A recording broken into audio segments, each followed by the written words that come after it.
What's going on, guys? Welcome back to the channel. Today I want to talk about the 4 things you're doing wrong when you're fishing a wacky rig right now, because this is going to be a huge player for you guys. It's one of the easiest ways to fish this time of the year, and it's one of the best ways to catch a lot of fish and big fish. But if you're doing these 4 things, you're going to lose more fish and honestly just not get the opportunities at these fish. So stick around. You're not going to want to miss this video. So like I said, a wacky rig is super easy to fish. It can literally be the beginner fishing it. It can also be John Cox fishing it, catching a ton of fish. But there's things that people do that they don't realize they're doing that are costing them fish and costing them to lose fish. The first thing that I want to talk about is fishing the wrong wacky rig.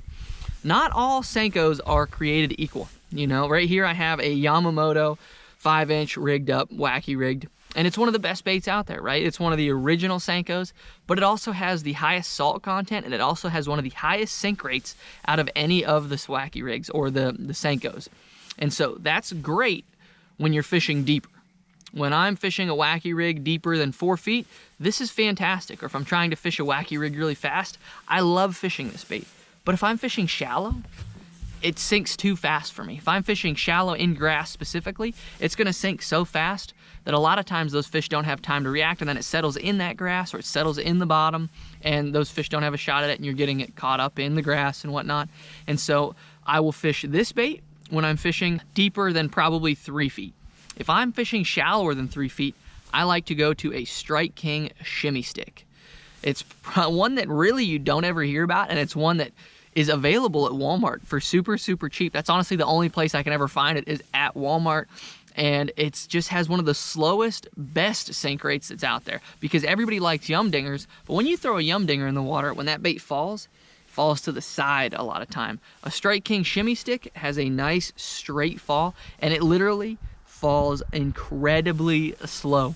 So if I'm fishing for shallow bedding fish, or if I'm fishing super shallow docks, because this time of year, guys, fish are gonna get dirt shallow. You know, I was just on Santee Cooper, and a lot of those fish are spawning in like 2 feet, you know, in some of that grass. And so having a senko that sinks super slow is really gonna change the game for you guys. The next mistake I see a lot of guys use is the wrong hook. Now there's 2 types of hooks. You have exposed hooks, and then you have your weedless wacky rig hooks. And I see so many guys just shortcut it using an open exposed hook, and they skip it up under something, or they throw it around a laydown, and next thing you know, they're hung up. Well, when you get hung up, you completely miss the opportunity at those fish, because all of a sudden you're shaking their house, right? Or you have to break it off, and when you break line off underwater, it sounds like a gunshot going off, so it's gonna spook those fish. And so I always like to have 2 rods rigged up, one with an exposed hook, because that's what I like to go to first. If I can get away with an exposed hook, that's what I'm gonna try to do, because I just have a better chance at a hookup. But if I'm fishing around cover, you need to go to something with just something that's gonna keep you just a little bit more weedless, gonna keep you from getting hung up just a little bit more, because it's gonna give you that much better of an opportunity at those fish. And you can get them in all different sizes. These are the Trocar models. I'll have them all linked down below like I always do, along with the rods and the reels and everything, and the baits. But don't shortcut it. Put the right hook on in the right situation, because it's gonna save you from getting hung up and give you an opportunity at those giant fish. One bonus thing that I do want to talk about is going to shorter hooks when you're fishing for smallmouth or spotted bass.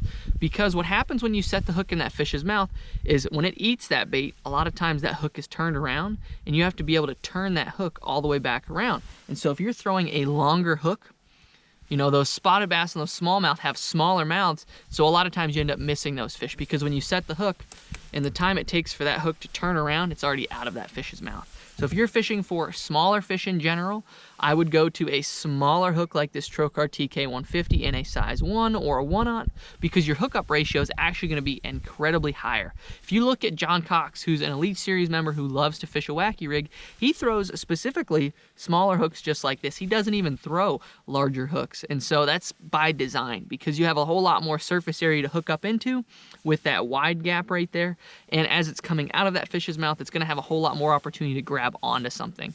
So that's a lot to unpack right there, but that is super important. The third thing that I want to talk about is setting the hook on a wacky rig, because I see so many guys do this, and I find myself doing this. You make a cast out there, you know, you're using your high-vis Cortland braid, you can see that line jump when a fish eats it, and as soon as that line jumps, you set the hook, And what happens? That fish comes straight at you. It comes straight at you, it throws slack in your line, and the fish jumps one time and falls right off. So take that extra 3 seconds when you feel that fish eat that bait, because guess what? That fish is gonna eat that bait and it is gonna swim away with it. It is gonna hold on to that bait for literally as long as it takes for you to set the hook.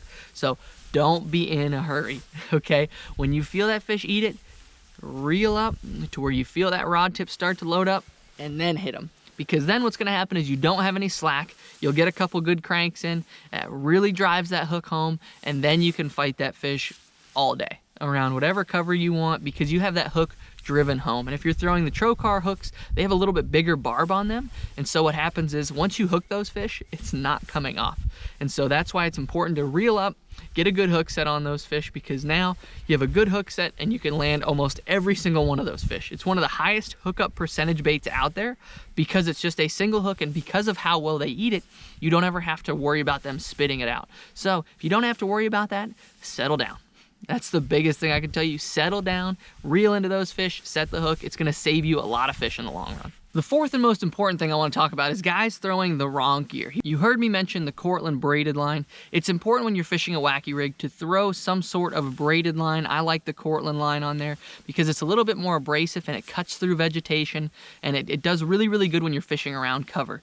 I see so many guys throwing it on straight fluorocarbon or straight monofilament, and a wacky rig is supposed to sink super slow. That's what it's designed for, right? So if you're throwing it on straight fluorocarbon, your fluorocarbon is going to sink, whereas braided line is going to float. And so that's going to give you a better direct hookup line to those fish, and it's also going to help you see where your bait is at and see when a fish eats it. So that way you can be more prepared instead of you just reeling and all of a sudden there's a fish there, right?